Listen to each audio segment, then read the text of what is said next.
সকালবেলা আমার একটু ব্যস্ততা বেশিই থাকে। তার কারণ হচ্ছে আমার হাসব্যান্ড উনি অফিসে যান, আমার এক ছেলে মাদ্রাসায় যায়, এক ছেলে স্কুলে যায়। তো তাদেরকে সকালবেলা উঠানো, পড়ানো, গোছানো, নাস্তা দেওয়া, রেডি করা সব মিলায় একটু তাড়াহুড়ার মধ্যে সকালটা কেটে যায়। তো সকালে হাসব্যান্ডের নাস্তাটা দেওয়ার পরে আমরা নাস্তাগুলো করে নিয়েছি শেষ করে। এরপর গতকালকের কিছু বাজার ছিল, রাতের বেলা নিয়ে আসছিল, সেগুলো গুছিয়ে রাখা হয়নি। সেগুলোকে একটু গুছিয়ে রাখছি।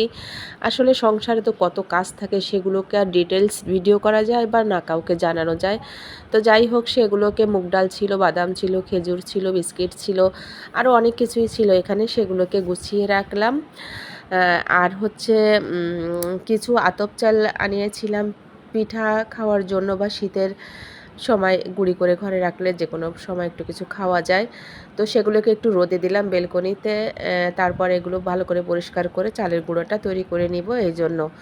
তো এই যে সব কাজগুলো শেষ টেস করে ঘর গোছানো, চলে আসছি রান্নায়। আজকে পালং শাক, একটু মূলো, আলু দিয়ে, বড় মাছ ছিল কয়েক পিস, ওটা রান্না করব এবং মুগ ডাল রান্না করে নিব। আজকে আর খুব বেশি কিছু করব না।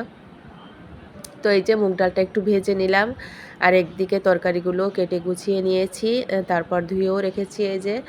এখন আর এদিকে হচ্ছে আমি মশলাটা কষাতে দিয়েছি, সব রকম পেঁয়াজ বাটা, রসুন বাটা, লবণ, মরিচ, হলুদ, স্বাভাবিক যে মশলাগুলো আমরা দিয়ে রান্না করি। আর আরেকটা চুলাতে হচ্ছে এই যে আমি মাছগুলো ভেজে নিয়েছি। হ্যাঁ, তারপর এই যে মশলাটা যখন ভালো করে কষানো হয়ে যাবে, তখন আমি কিছুটা ঝোলের পানি দিয়ে দিব। আমি সব তরকারিগুলো কিন্তু কষাই না, আপনারা যারা আমার ভিডিও দেখেন তারা বুঝবেন। তো এই যে যখন আমার বলকটা উঠে গেছে ঝোলের পানিতে, তখন আমি শাক, মূলো, আলু সব কিছু দিয়ে ঢেকে দিব, তাতেই বেশ সুন্দরভাবে সেদ্ধ হয়ে যাবে।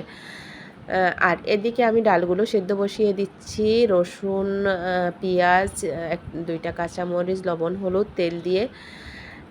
তো এদিকে তরকারিটা অনেকটা হয়ে আসছে, এই যে কমে আসছে দেখছেন। আমি এখনও নাড়াচাড়া না দিয়ে আবারও ঢেকে রেখে দিয়েছি। তো আরও ২-৪ মিনিট পরে দেখা যাচ্ছে যে তরকারিগুলো খুব ভালোভাবে সব সেদ্ধ হয়ে গেছে, ঝোলটাও ছেড়ে দিয়েছে। তো এখন আমি কিছুটা জিরে বাটা দিয়ে ভালো করে নেড়েচেড়ে মিশিয়ে আগে থেকে যে মাছগুলো ভেজে রেখেছিলাম সেগুলো দিয়ে দিলাম। দিয়ে আর ৫ মিনিটের মতো চুলার উপরে ঢেকে রেখে দিব। তাতে আমার হয়ে যাবে আজকের মাছের তরকারিটা। আর হচ্ছে যে কেমন হয়েছে তা কিন্তু কেউ বলতে ভুলবেন না, সুন্দর করে বলবেন যে কেমন হয়েছে। আর একটা কথা হচ্ছে, এদিকে আমি রাইস কুকারে ভাত বসিয়ে দিব। তো এখানে আমি চাল ধোয়া পানি, ডাল ধোয়া পানিটা রেখে দিয়েছি। কে কে বলতে পারবেন যে কেন রেখে দিয়েছি? রেখে দিয়েছি এই কারণে, আমার বেলকনিতে কিছু গাছ আছে, এই পানিটা যদি ওদেরকে দিই তো অনেকটা পুষ্টি পাবে ওরা, এই কারণে।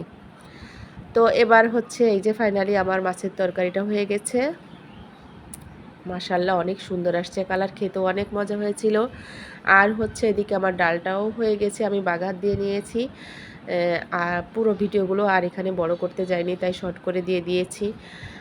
এই যে হয়ে গেছে ডালটা, মাশাআল্লাহ, ডালের কালারটা এবং টেস্টটা সবই ভালো আসছে।